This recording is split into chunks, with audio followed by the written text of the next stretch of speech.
लहिन कखन आई अखिन में बिजायूं तो लहिन कखन आई अखिन में बिजायूं तो तन ऐं मन जे तहन में बिजायूं तो तन ऐं मन जे तहन में बिजायूं तो हंदहीअ में सेजूं सो विछायूं तो हंदहीअ में सेजूं सो विछायूं भली यार आए तुझूं लख भलायूं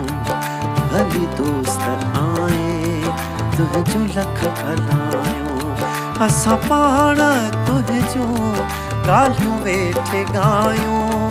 असां पाण तुझूं